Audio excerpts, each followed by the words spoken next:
Ada peribahasa bilang bahwa Anda tidak punya kesempatan kedua untuk membuat kesan pertama. Seringkali kesan pertama ini datang dari kata-kata. Inilah topik pembahasan saya pada hari ini. Saya Hesti Pratiwi. Salam kenal teman-teman semua.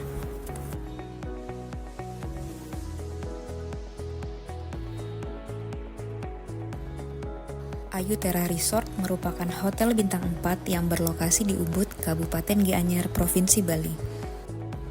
Resort ini merupakan satu dari sekian resort yang memanfaatkan teknologi funicular lift, yaitu jenis lift yang biasa ditempatkan pada lereng tebing dengan pergerakan menggunakan sling atau tali baja yang arah geraknya mengikuti kemiringan lereng tebing tersebut.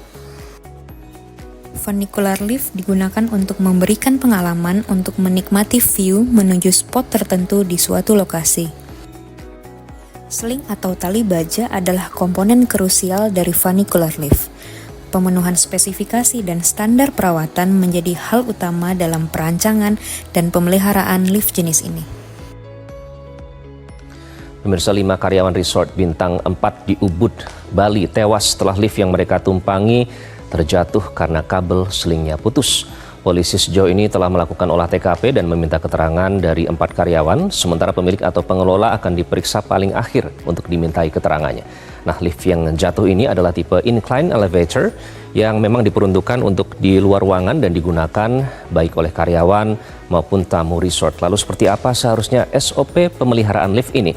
Inilah fact check Metro Siang, petaka lift jatuh di Ubud. Kita akan berbicara terkait dengan kronologisnya, pemirsa. Kecelakaan ini terjadi di salah satu resort bintang 4 di area Kedewetan Ubud di Kabupaten Gianyar, Bali. Kalau dilihat di website, harga kamarnya ini mulai dari 3,5 juta rupiah per malamnya. Nah, sekitar pukul 13 waktu Indonesia Tengah ya.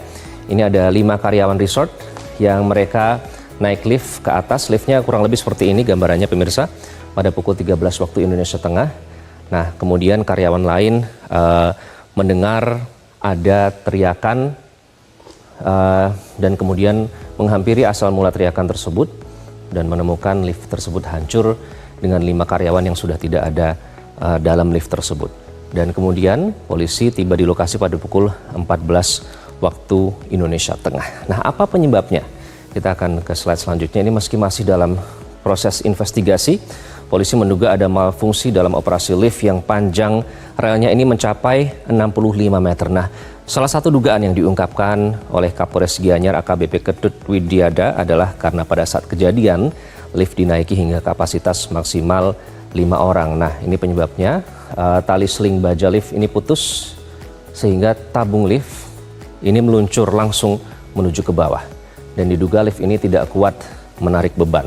Dan safety pengganjal atau rem ini juga dilaporkan tidak berfungsi. Dari cuplikan berita tersebut, saya mencoba menguraikan secara singkat kronologi kejadiannya. 5 orang diduga karyawan resort naik lift pada pukul 13.00 waktu Indonesia bagian tengah. Tidak lama kemudian, lift terjatuh. Diduga tali baja tidak mampu untuk menahan beban pada lift, sehingga mengakibatkan tali baja tersebut terputus. Karyawan lain mendengar teriakan dan langsung mencari sumber suara. Ketika sampai di lokasi, ditemukan kondisi lift sudah hancur. Polisi tiba pada pukul 14.00 waktu Indonesia bagian tengah. Menurut dugaan polisi, tali baja putus karena tidak kuat menarik beban.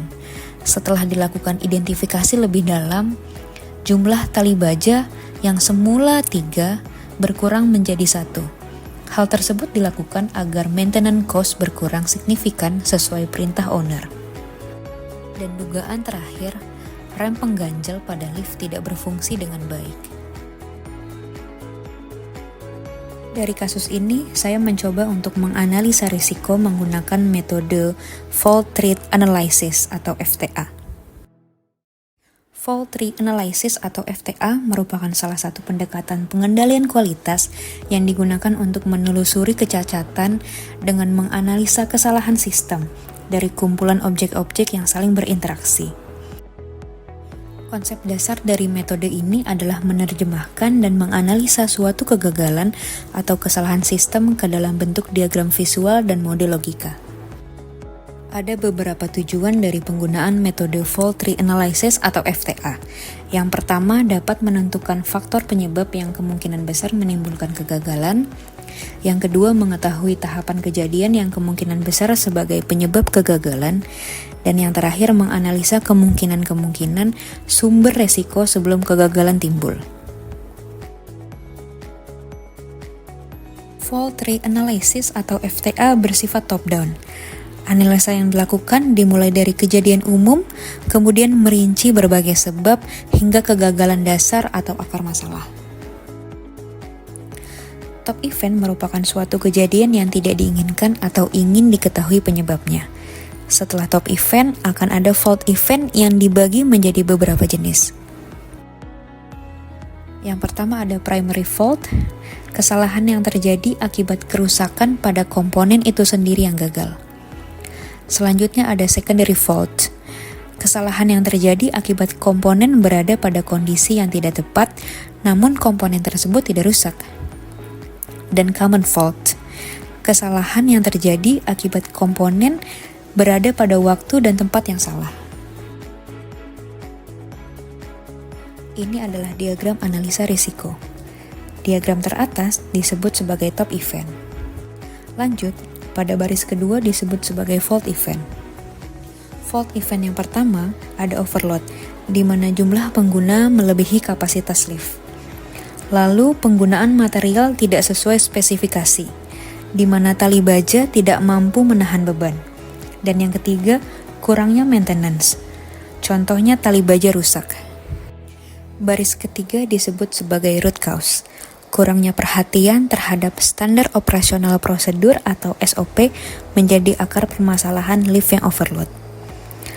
Selanjutnya, kurangnya pengawasan saat proses pengadaan, pemasangan hingga penggunaan lift adalah akar masalah dari penggunaan material yang tidak sesuai spesifikasi. Dan yang terakhir, kurangnya maintenance menjadi dampak dari pemangkasan cost maintenance oleh pihak owner. Banding terbalik dengan FTA, Event Tree Analysis atau biasa disingkat ETA merupakan teknik melakukan analisa kejadian yang bermula dari basic event ke top event.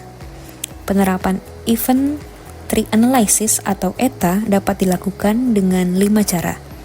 Yang pertama, menentukan peristiwa risiko awal, kemudian menentukan skenario suatu peristiwa. Yang ketiga, menentukan tingkat kemungkinan berhasil dan gagalnya suatu penanganan. Yang keempat, menentukan tingkat dampak apabila suatu skenario terjadi. Dan yang terakhir, melakukan evaluasi dan memberikan rekomendasi. Dapat dilihat dari diagram analisa risiko ini, dimulai dari kurangnya pengawasan yang disebut sebagai basic event, lalu dipecah menjadi 2 fault event.